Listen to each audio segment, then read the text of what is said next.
성취될 말씀은 시편 23장 1절 말씀입니다. 다 함께 합독하시겠습니다. 여호와는 나의 목자시니 내게 부족함이 없으리로다. 아멘. 네, 오늘은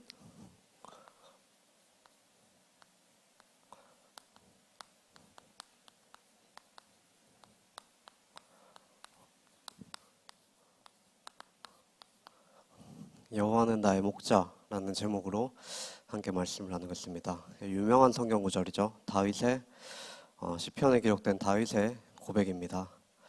먼저 서론에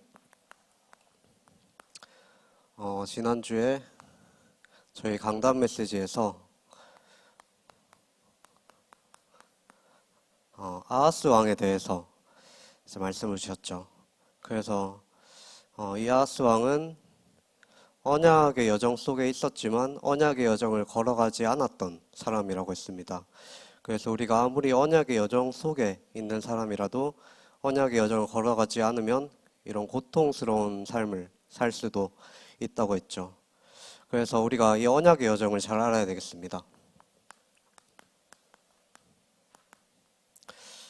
하나님께서는 우리를 하나님의 나라의 실현과 성취와 완성을 위해서 그것을 이루시기 위해서 우리를 부르셨죠. 그래서 이것을 보고 언약의 여정이라고 하는 것입니다. 그래서 하나님께서 이루려고 하시는 이 하나님의 나라는 하나님께서 주인 되시고 하나님께서 통치하시고 다스리시는 하나님의 나라인 거죠.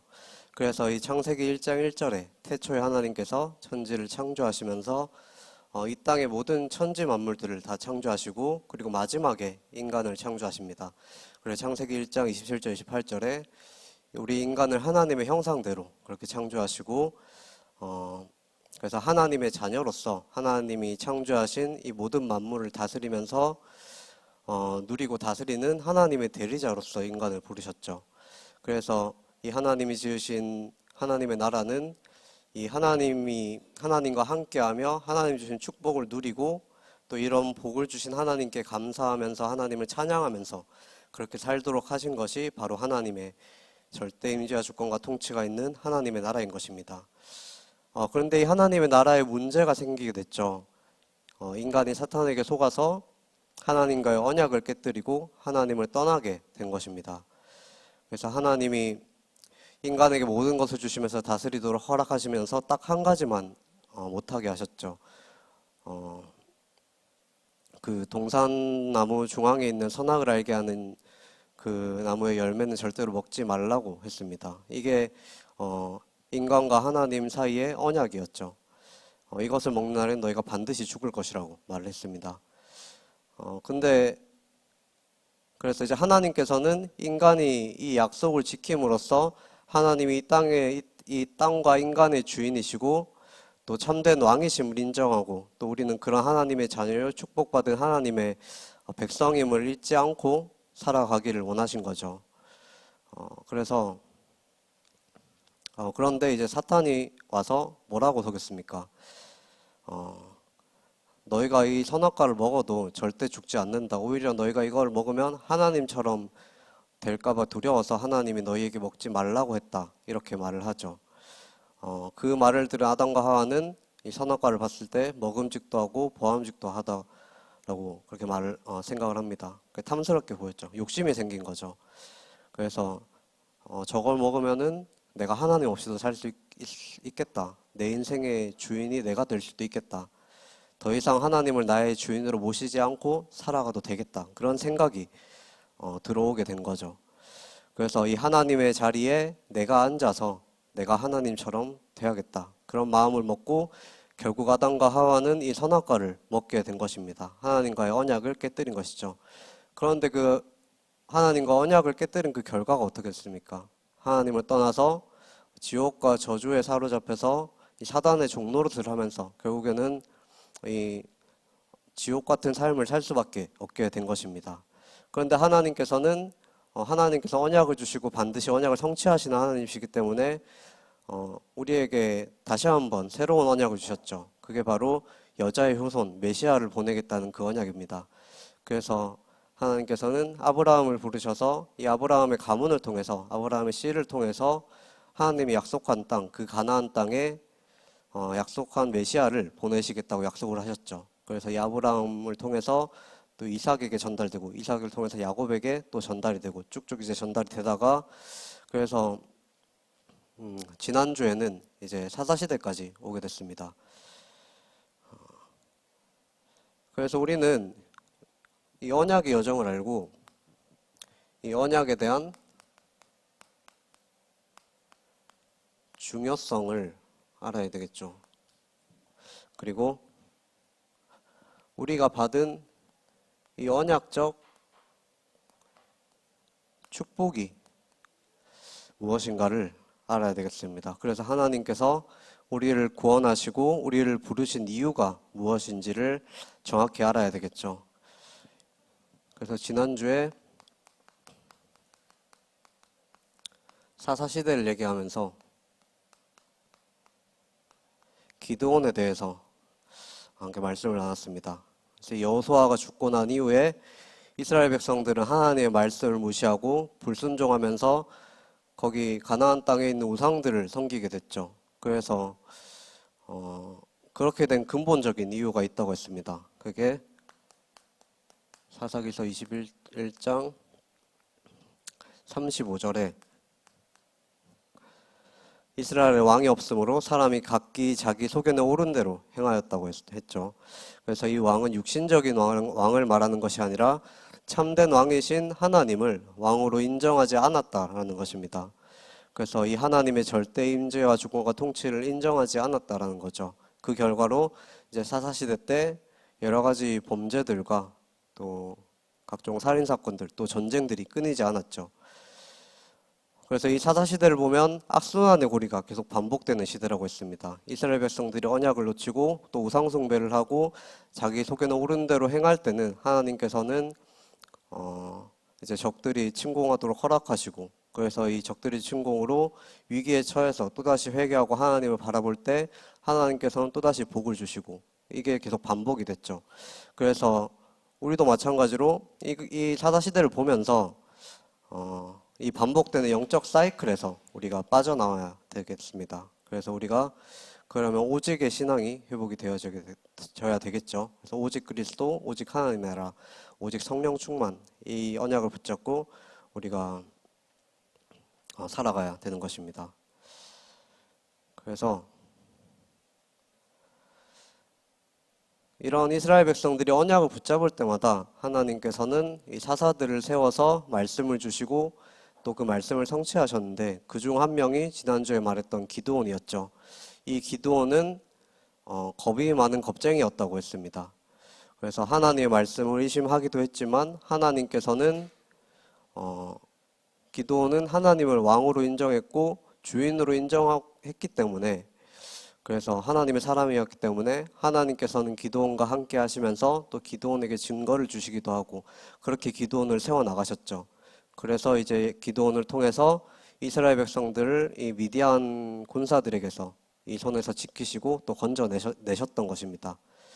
그래서 이 단 300명의 병사로 이 미디안 군대로부터 승리하게 하심으로써 이 승리는 하나님의 손에 있다라는 사실을 이 이스라엘을 통해서, 이스라엘과 이제 미디안 전쟁을 통해서 알게 하셨죠. 그래서 이스라엘 백성들은 자신의 힘이 아닌 하나님의 은혜로 구원받았음을 보게 되었던 것입니다. 그래서 우리가 하나님은 이제 우리를 이 기드온과 같이 연약한 우리를 부르셔서 우리를 통해서 하나님의 영광이 나타나도록 하실 것입니다. 그래서 하나님께서는 이 이스라엘 백성들을 통해서 가나안 땅을 정복하게 하신 것처럼 우리도 마찬가지로 하나님께서 우리 렘넌트들을 현장을 정복하는 그런 렘넌트로 부르신 것입니다. 그래서 우리가 이 사실을 알고 우리는 반드시 성취될 이 하나님의 언약을 믿고 또 이 언약을 붙잡고 있을 때 하나님께서 하시는 그 일을 체험하시기를 바랍니다. 그래서 오늘은 조금 건너뛰어서 다윗에 대한 얘기를 하겠습니다. 사사시대 이후에 이 마지막 때쯤 이제 사사시대를 보면 영적 지도자였던 엘리 대제사장이 있었어요. 그래서 이 엘리 대제사장은 이때 당시 이제 영안이 어두워져서 이 여호와의 말씀이 희귀하고 보이지 않았던 위기 중의 위기였던 그런 시대였죠. 그래서 이 엘리의 두 아들들은 또 예배를 멸시하고 많은 악행들 행했던 그런 언약이 완전히 잊혀져가는 그런 위기의 시대였던 것입니다. 이런 시대에 하나님께서는 한나의 기도로 사무엘을 태어나게 하시고 그 사무엘을 이스라엘의 마지막 선지자로 세우셨죠.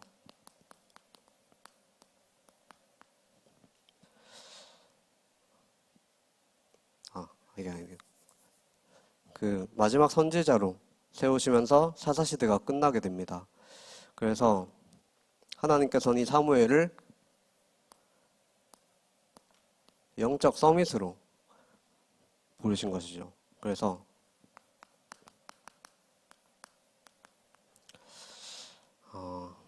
이 선지자 사무엘은 어릴 때 언약궤 곁에서 자던 중에 하나님의 음성을 듣게 됐죠. 이제 그날부터 사무엘은 이스라엘을 살리는 영적 서밋이 되었습니다. 그래서 사무엘상 3장 19절에서 20절에 보면은 이제 하나님은 이 사무엘의 말이 하나도 땅에 떨어지지 않게 하셨고 그래서 사무엘을 선지자로 세우신 거죠. 그래서 이 사무엘은 이 선지자로 있는 동안 우상을 버리고 또 여호와께 돌아오라는 말씀 운동, 미스바 운동을 일으켰죠. 미스바 운동을 일으키고 또 여호와의 손이 사무엘이 사는 동안에 이 블레셋 사람들을 막으시고 또 빼앗겼던 성읍을 회복하게 하셨습니다.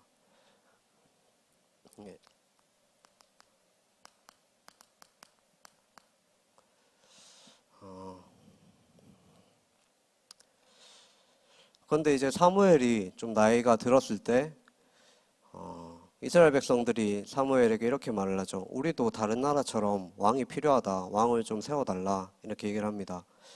그래서 그렇게 말하면서 사무엘은 이제 이스라엘 백성들이 이렇게 얘기를 하죠. 여호와 하나님이 너희 왕이지 않냐? 왜 왕이 필요하냐? 이렇게 말하면서 이 하나님을 왕으로 인정하지 않는 이 이스라엘 백성들 보고 화를 내면서 답답해했습니다. 근데 이스라엘 백성들은 끝까지 계속해서 왕을 세워달라고 요구를 하죠. 그래서 하나님께서는 이런 이스라엘 백성들을 보시고 이스라엘 백성들의 요구대로 왕을 세우라고 사무엘에게 말씀하십니다. 그래서 이 이스라엘 첫 번째 왕으로 베냐민 지파였던 사울을 왕으로 세우게 됐죠. 근데 이 사울 왕이 처음에는 하나님의 말씀에 잘 따르고 또 말씀에 순종을 했습니다. 근데 나이가 들수록 점점 교만해지고 점점 하나님의 말씀을 무시하기 시작했죠. 그래서 자기 생각대로 하나님의 말씀이 아닌 자기 생각대로 나라를 다스렸습니다. 그래서 선지자 사무엘이 경고해도 나중엔 듣지도 않았죠. 그래서 하나님이 이렇게 말씀하시죠. 하나님이 사울을 이스라엘 왕으로 세운 것을 후회하셨다라고 성경에 기록이 되어 있습니다. 그 정도로 사울이 점점 악해진 거죠. 그래서 하나님께서는 이 사울 때문에 슬퍼하는 사무엘에게 이렇게 말씀하십니다. 내가 사울을 버려 더 이상 이스라엘 왕이 되지 못하게 하였고 이스라엘 왕이 되지 못하게 이제 할 거라고 말을 하죠. 그러면서 내가 이 세 아들 중 하나를 왕으로 뽑았으니 그에게 기름 붓기 위해 기름을 채워서 저기 베들레헴으로 가라고 말씀을 하십니다. 그래서 이 사무엘은 하나님의 말씀대로 베들레헴으로 가서 제사를 드리겠다 하면서 그 이새와 그의 아들들을 초청을 했죠. 그래서 이 사무엘이 아들들을 쭉 둘러보니까 그 중에 이제 장남이었던 엘리압이라는 사람이 있었는데 이 사람이 이제 키도 크고 건장해서 자기 생각에는 이 엘리압이 하나님이 세우신 왕일 것이다 라고 속으로 생각을 했습니다. 그런데 하나님께서 이렇게 말씀하시죠. 그런 사무엘에게 사람의 겉모습만 보고 판단하지 마라. 나는 이미 그를 버렸다. 이렇게 말을 합니다. 그러면서 내가 보는 것은 사람과 같이 아니하니 사람은 외모를 보지만 나 여호와는 그 중심을 본다고 사무엘상 16장 7절에 그렇게 말씀을 하시죠.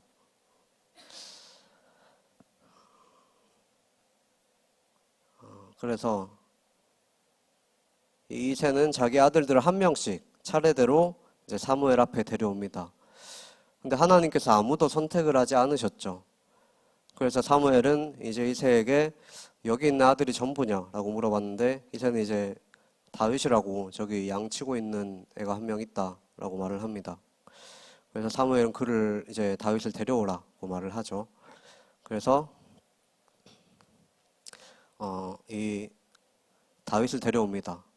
그래서 이세의 막내 아들이었던 그 다윗이 오게 됐고 하나님이 그를 보시고는 이 다윗을 왕으로 지목을 하신 것입니다. 그래서 사무엘이 다윗에게 기름을 붓자 하나님의 영이 다윗과 함께 하셨다고 했죠. 그래서 아마 다윗은 이제 막내이기 때문에 키도 작았을 것이고 좀 약해 보였겠죠. 그래서 겉으로 보기에는 왕으로 세우기에는 좀 무리가 있을 것처럼 아마 보였을 것입니다. 그런데 하나님께서는 이 다윗을 하나님의 마음에 맞는 사람이었기 때문에 하나님이 다윗을 선택을 하셨죠. 그래서 우리가 이 인간관계에 있어서도 우리가 뭐 부모님의 말씀도 잘 들어야 되겠고 선생님의 말씀도 좀 잘 들으면서 이런 선생님들은 부모님 마음에 좀 드는 사람이 되는 것도 중요하지만 또 되도록 우리가 그렇게 하도록 노력을 해야 되겠지만 우리가 그것보다 더 중요한 게 사람 앞에 서는 것이 아니라 하나님 앞에서 그래서 하나님 마음에 합한 자가 우리가 돼야 되는 것입니다. 그래서 다윗이 이런 사람이었죠. 하나님의 마음에 맞는 하나님이 인정한 사람이었던 것입니다. 그래서 이 하나님이 인정한 사람은 무엇을 하든지 어떤 상황에 있든지 하나님이 함께 하시기 때문에 부족함이 없는 삶을 누리게 되는 거죠. 그래서 다윗이 이 시편 오늘 본문에 23편 1절에 이 여호와는 나의 목자시니 내가 부족함이 없으리로다 이렇게 고백을 했죠. 근데 이때 배경이 진짜 뭐가 평안하고 행복하고 아무 문제 없을 때 고백을 한 게 아니라 이제 다윗 왕이 노년에 자기 아들 압살롬이 반역을 해서 이 압살롬이 자기 아버지를 죽이겠다고 쫓아오는 그런 아들을 피해서 도망 다닐 때 그 도망치면서 불렀던 시가 바로 시편 23편입니다. 그래서 다윗은 이렇게 위급하고 절망적인 그런 상황 속에서도 하나님이 나와 함께 하시기 때문에 전혀 문제될 것이 없고 하나님께서 나를 가장 좋은 길로 하나님이 원하시는 길로 인도하실 것이라는 그런 확신을 가지고 있었던 거죠. 그래서 그만큼 다윗은 하나님과 함께하는 서밋의 시간을 누리고 있었던 것입니다. 근데 이때 이제 시간이 좀 지나서 이스라엘 백성들에게 한 번의 위기가 찾아오게 됩니다. 이제 다윗이 이제 기름 부음을 받고 시간이 좀 지난 후에 이제 블레셋 군대가 쳐들어오게 됐죠.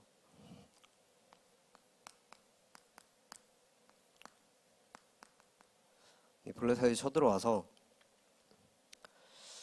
이 이스라엘 주변에 진을 치고 이 이스라엘을 이제 침략하려고 준비를 하고 있었습니다. 그런데 이 블레셋 사람 중에 우리가 잘 아는 골리앗이라고 있죠. 그래서 이 골리앗 장군이 있었는데 이 골리앗은 키가 거의 3m에 이제 3m가 되는 거인이라고 합니다. 그래서 이 골리앗은 40일 동안 매일 아침마다 이스라엘 병사들 앞에서 서가지고 이제 하나님을 모욕하고 조롱했죠. 그러면서 이렇게 말합니다. 너희 중에 한 사람을 뽑아서 나에게 보내서 같이 싸우자. 만약에 누구든지 너희 중 한 사람이 나를 죽일 수 있으면 우리가 너희의 종이 되겠다. 그런데 내가 너희 백성을 죽이면 너희 병사를 죽이면 너희가 우리의 종이 되어야 될 것이다. 이렇게 말을 하죠. 이게 사무엘상 17장 8절에서 9절에 이렇게 말을 합니다. 이때 이제 이스라엘 사람들이 겁에 질려서 아무도 골리앗과 싸우려고 하지 않았습니다. 근데 이때 다윗이 또 나타나게 되죠. 그래서 이 다윗은 사울 왕의 군대에 있는 형들에게 음식을 갖다 주러 가는 길에 이 골리앗을 보게 됩니다. 그래서 이 골리앗이 이스라엘 백성들과 또 하나님을 조롱하는 것을 보고 이 병사들에게 저 할례 받지 못한 블레셋 사람이 누군데 감히 살아계신 하나님의 군대를 모욕하느냐 이렇게 모욕합니까? 이렇게 질문을 했죠.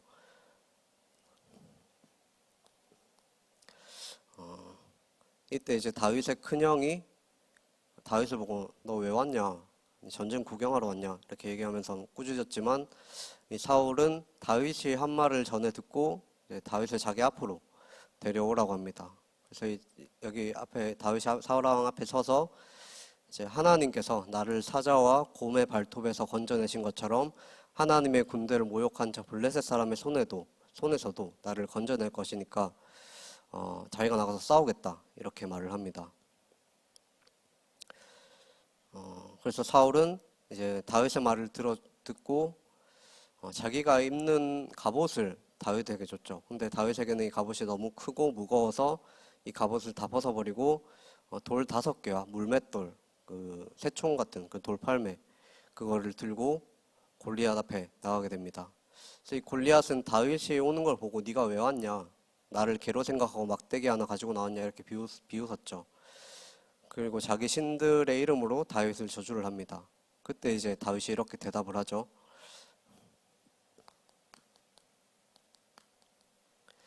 사무엘상 17장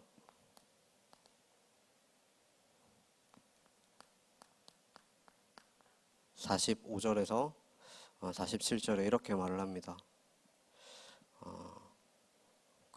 너는 나에게 칼과 큰 창과 단창을 가지고 나오지만 나는 네가 모욕하는 만군의 여호와의 이름으로 내게 나왔다. 오늘 여호와께서 하나님께서 네 목을 나에게 붙이셔서 구원하시는 자는 여호와라는 것을 온 세상이 알게 할 것이다. 이렇게 말을 합니다. 이 말을 듣고 화가 난 골리앗은 이제 다윗에게 다가올 때 이제 다윗이 골리앗에게 돌팔매질을 했고 그 돌이 정확하게 골리앗의 이제 미간 사이를 맞춰서 그러니까 미간에 박히게 됐죠. 그래서 이 다윗은 골리앗에게 달려가서 이 앞으로 꼬꾸라진 골리앗의 목을 베고 그래서 이것을 본 블레셋 사람들은 자기 대장이 죽은 걸 보고 이제 도망을 가게 됩니다. 이 도망가는 블레셋 사람들을 이스라엘 백성들이 쫓아가서 결국에는 전쟁에 승리를 하게 됐죠. 그래서 우리가 이 오늘 말씀을 들으면서 두 가지 생각해야 될 것이 있습니다. 첫 번째로는 하나님께서는 여러분들을 이런 다윗과 같은 렘넌트로 부르셨죠. 그래서 우리는 이런 다윗을 보면서 우리도 다윗과 같이 하나님의 영에 감동되어서 하나님께 쓰임받는 사람이 되어야 되겠습니다.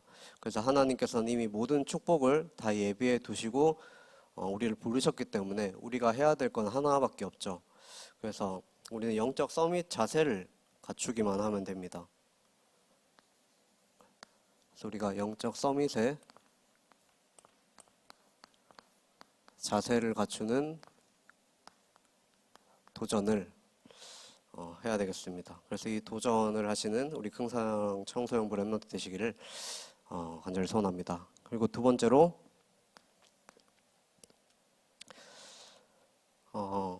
이 다윗이 이스라엘 사람들을 구하기 전까지 이스라엘 백성들은 골리앗 앞에서 어찌할 바를 모르고 서 있기만 했죠.